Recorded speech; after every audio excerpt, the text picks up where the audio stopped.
పట్టణాభివృద్ధి శాఖ special CS గా లక్ష్మి బాధ్యతలను నిర్వర్తిస్తున్నారు. అయితే కూటమి ప్రభుత్వం అధికారంలోకి వచ్చాక పురపాలక పట్టణాభివృద్ధి శాఖ మంత్రిగా నారాయణ తమ ఛాంబర్లో బాధ్యతలను తీసుకున్నారు.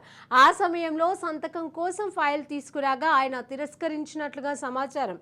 ఐఏఎస్ బదిలీ అయ్యే వరకు ఫైల్స్ ని మూవ్ చేయొద్దంటూ మంత్రి ఆదేశాలను జారీ చేసినట్లుగా తెలుస్తోంది.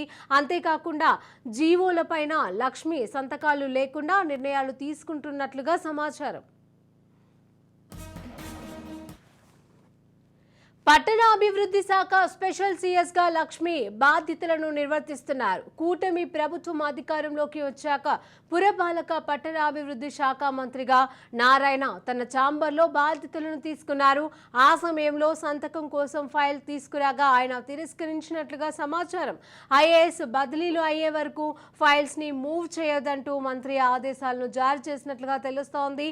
ఇక ఇదే అంశానికి సంబంధించి మరిన్ని అప్డేట్స్ మా ప్రతినిధి సంతోష్ అందజేస్తారు. సంతోష్, శిరీష, ఏదైతే రాష్ట్రంలో ఎన్డీఏ ప్రభుత్వం అధికారంలోకి వచ్చిన తర్వాత కూడా ఇక ఐఏఎస్లకు సంబంధించినటువంటి మీటింగ్ ఇప్పటికే చంద్రబాబు నాయుడు నిర్వహించడం జరిగింది. అయితే ఐఏఎస్ శ్రీలక్ష్మికి అయితే కనుక ఇటు ఐఏఎస్ ల మీటింగ్ అనంతరం కూడా ఏదైతే ముఖ్యమంత్రి చంద్రబాబు నాయుడుగా బాధ్యతలు స్వీకరించిన అనంతరం కూడా ఇక ఫ్లవర్ బొకే ఇచ్చినప్పటికీ కూడా ఇటు ముఖ్యమంత్రి సైతం కూడా దాన్ని తిరస్కరించే విధంగా కూడా సుచికతం చూపించినట్టు కూడా తెలుస్తా ఉంది. అయితే మరోసారి ఈ రోజు చూసుకున్నట్లయితే కనుక ఏదైతే పురపాలక శాఖ మంత్రి అయినటువంటి నారాయణ తమ ఛాంబర్ లో ఏదైతే సెక్రటరియట్ లో తమ ఛాంబర్ లో బాధ్యతలు తీసుకోవడం జరిగింది. అయితే ఈ నేపథ్యంలో మరోసారి అయితే కనుక ఇటు శ్రీలక్ష్మి ఆ ఫైల్స్ తీసుకుని వెళ్ళి సంతకం తీసుకోవడానికి వెళ్ళగా అయితే కనుక వాటిని తిరస్కరించినట్టు కూడా తెలుస్తా ఉంది. ముఖ్యంగా ఏదైతే గతంలో సీఎం జగన్మోహన్ రెడ్డి చేసినటువంటి ఆయన ఒక దాంట్లో ఇటు శ్రీలక్ష్మి కీలకంగా వ్యవహరించిన పరిస్థితులు కూడా కనబడ్డాయి. అదేవిధంగా తన డిప్యూటేషన్ పై కూడా ఇటు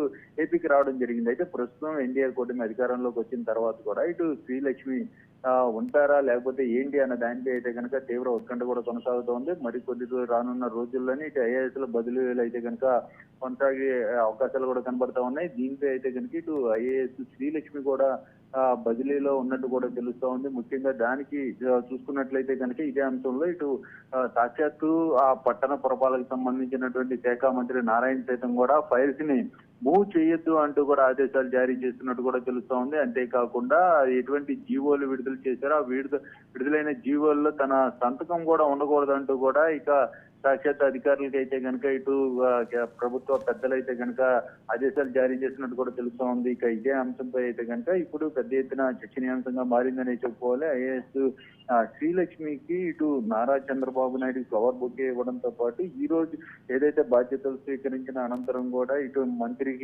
నారాయణ మంత్రికి సైతం కూడా ఇటు ఏదైతే సంతకాలు పెట్టే విషయంలో కొన్ని చేదు అనుభవాలు జరిగినాయని కూడా ఇప్పుడు పూర్తి స్థాయిలో అయితే కనుక అర్థమవుతున్నట్టు కూడా తెలుస్తా ఉంది. ఏదేమైనప్పటికీ ఇటు కూటమి ప్రభుత్వం అధికారంలోకి వచ్చిన తర్వాత ఐఏఎస్లతోటి మీటింగ్ అయితే కనుక ప్రతి శాఖలతో సమీక్షించే అవకాశాలు కూడా కనబడతా ఉన్నాయి. ప్రతి ఒక్కరూ కూడా ఐఏఎస్లు కీలకమైనటువంటి వ్యాఖ్యలు చేయడం కూడా జరిగింది. ఐఏఎస్లపై గత మీటింగ్ లో ఐఏఎస్ లో నిర్వీర్యం, ఐఏఎస్ లో ఐపీఎస్ సైతం కూడా శాఖల్లో నిర్వీర్యం చేశారు అంటే ఎప్పుడు చూడని విధంగా కూడా గత 5 సంవత్సరాల్లో ఇటు ఐఏఎస్ ఐపీఎస్ తమ యొక్క విధుల్లో అయితే కనుక చాలా అలసత్వం వహించారు అంటూ కూడా కీలకమైనటువంటి వ్యాఖ్యలు చేశారు. అయితే ఈ నేపథ్యంలోనే ఇటు కీలకంగా మారబోతుందనే చెప్పుకోవచ్చు. ఈ యొక్క ఐఏఎస్ లో బదిలీ కావచ్చు, అదేవిధంగా కీలకంగా వ్యవహరించినటువంటి ఐఏఎస్ స్పెషల్ సిఎస్ గా ఉన్నటువంటి కొంతమంది ఐఏఎస్లు అయితే కనుక పెద్ద ఎత్తున ఇటు విధులు నిర్వీర్యం చేశారు అంటూ కూడా ఇప్పుడు ప్రస్తుతం కూటమి సంబంధించినటువంటి మంత్రులు కావచ్చు, ఎమ్మెల్యేలు కావచ్చు,